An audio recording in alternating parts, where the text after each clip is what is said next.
Story of the Door. Mr. Utterson the lawyer was a man of a rugged countenance that was never lighted by a smile, cold, scanty, and embarrassed in discourse, backward in sentiment, lean, long, dusty, dreary, and yet somehow lovable. At friendly meetings, and when the wine was to his taste, something eminently human beaconed from his eye, something indeed which never found its way into his talk, but which spoke not only in these silent symbols of the after-dinner face, but more often and loudly in the acts of his life.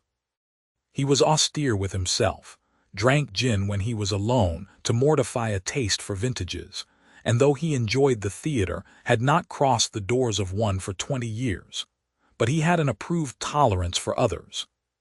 Sometimes wondering, almost with envy, at the high pressure of spirits involved in their misdeeds, and in any extremity inclined to help rather than to reprove.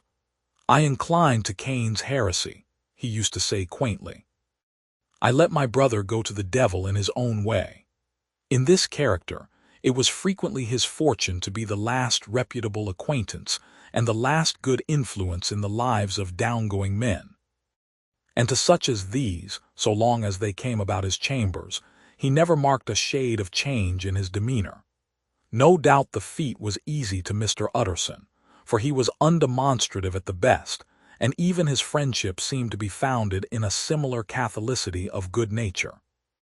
It is the mark of a modest man to accept his friendly circle ready-made from the hands of opportunity, and that was the lawyer's way. His friends were those of his own blood or those whom he had known the longest. His affections, like ivy, were the growth of time. They implied no aptness in the object. Hence, no doubt the bond that united him to Mr. Richard Enfield, his distant kinsman, the well-known man about town. It was a nut to crack for many, what these two could see in each other, or what subject they could find in common. It was reported by those who encountered them in their Sunday walks that they said nothing, looked singularly dull, and would hail with obvious relief the appearance of a friend. For all that, the two men put the greatest store by these excursions, counted them the chief jewel of each week, and not only set aside occasions of pleasure, but even resisted the calls of business, that they might enjoy them uninterrupted. It chanced on one of these rambles that their way led them down a by-street in a busy quarter of London. The street was small and what is called quiet, but it drove a thriving trade on the weekdays. The inhabitants were all doing well, it seemed, and all emulously hoping to do better still, and laying out the surplus of their gains in coquetry, so that the shop fronts stood along that thoroughfare with an air of invitation, like rows of smiling saleswomen. Even on Sunday, when it veiled its more florid charms and lay comparatively empty of passage, the street shone out in contrast to its dingy neighborhood, like a fire in a forest. And with its freshly painted shutters, well-polished brasses, and general cleanliness and gaiety of note, instantly caught and pleased the eye of the passenger. 2 doors from one corner, on the left hand going east, the line was broken by the entry of a court. And just at that point, a certain sinister block of building thrust forward its gable on the street. It was 2 stories high, showed no window, nothing but a door on the lower story and a blind forehead of discolored wall on the upper, and bore in every feature the marks of prolonged and sordid negligence. The door, which was equipped with neither bell nor knocker, was blistered and distained. Tramps slouched into the recess and struck matches on the panels. Children kept shop upon the steps. The schoolboy had tried his knife on the moldings, and for close on a generation, no one had appeared to drive away these random visitors or to repair their ravages. Mr. Enfield and the lawyer were on the other side of the by-street, but when they came abreast of the entry, the former lifted up his cane and pointed. "Did you ever remark that door?" he asked. And when his companion had replied in the affirmative, "It is connected in my mind," added he, "with a very odd story." "Indeed," said Mr. Utterson with a slight change of voice, "and what was that?" "Well, it was this way," returned Mr. Enfield. I was coming home from some place at the end of the world, about 3 o'clock of a black winter morning, and my way lay through a part of town where there was literally nothing to be seen but lamps. Street after street and all the folks asleep, street after street, all lighted up as if for a procession and all as empty as a church, till at last I got into that state of mind when a man listens and listens and begins to long for the sight of a policeman. All at once I saw two figures, one a little man who was stumping along eastward at a good walk, and the other a girl of maybe 8 or 10 who was running as hard as she was able down a cross street. Well, sir, the two ran into one another naturally enough at the corner, and then came the horrible part of the thing, for the man trampled calmly over the child's body and left her screaming on the ground. It sounds nothing to hear, but it was hellish to see.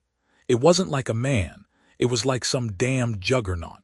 I gave a few halloa, took to my heels, collared my gentleman and brought him back to where there was already quite a group about the screaming child. He was perfectly cool and made no resistance, but gave me one look, so ugly that it brought out the sweat on me like running. The people who had turned out were the girl's own family. And pretty soon, the doctor for whom she had been sent put in his appearance. Well, the child was not much the worse, more frightened according to the sawbones, and there you might have supposed would be an end to it. But there was one curious circumstance. I had taken a loathing to my gentleman at first sight. So had the child's family, which was only natural, but the doctor's case was what struck me. He was the usual cut and dry apothecary, of no particular age and color, with a strong Edinburgh accent and about as emotional as a bagpipe. Well, sir, he was like the rest of us. Every time he looked at my prisoner, I saw that Sawbones turned sick and white with the desire to kill him. I knew what was in his mind, just as he knew what was in mine, and killing being out of the question, we did the next best. We told the man we could, and would make such a scandal out of this, as should make his name stink from one end of London to the other. If he had any friends or any credit, we undertook that he should lose them. And all the time, as we were pitching it in red hot, we were keeping the women off him as best we could, for they were as wild as harpies. I never saw a circle of such hateful faces. And there was the man in the middle with a kind of black sneering coolness, frightened too, I could see that, but carrying it off, sir, really like Satan. If you choose to make capital out of this accident, said he, I am naturally helpless. No gentleman but wishes to avoid a scene, says he. Name your figure. Well, we screwed him up to £100 for the child's family. He would have clearly liked to stick out. But there was something about the lot of us that meant mischief, and at last he struck. The next thing was to get the money. And where do you think he carried us but to that place with the door? Whipped out a key, went in, and presently came back with the matter of £10 in gold and a check for the balance on Coutz's, drawn payable to bearer and signed with a name that I can't mention, though it's one of the points of my story. But it was a name at least very well known and often printed. The figure was stiff, but the signature was good for more than that if it was only genuine. I took the liberty of pointing out to my gentleman that the whole business looked apocryphal, and that a man does not, in real life, walk into a cellar door at 4 in the morning and come out with another man's check for close upon £100.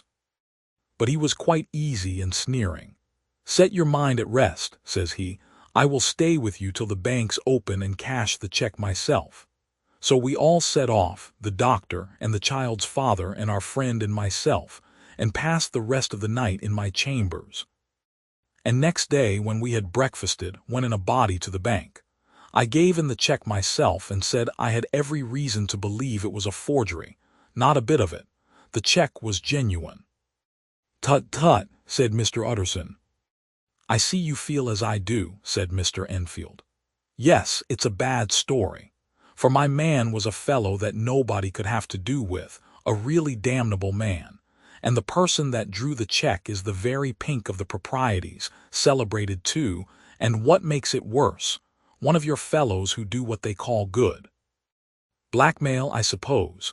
An honest man paying through the nose for some of the capers of his youth. Blackmail House is what I call the place with the door, in consequence. Though even that, you know, is far from explaining all, he added, and with the words fell into a vein of musing.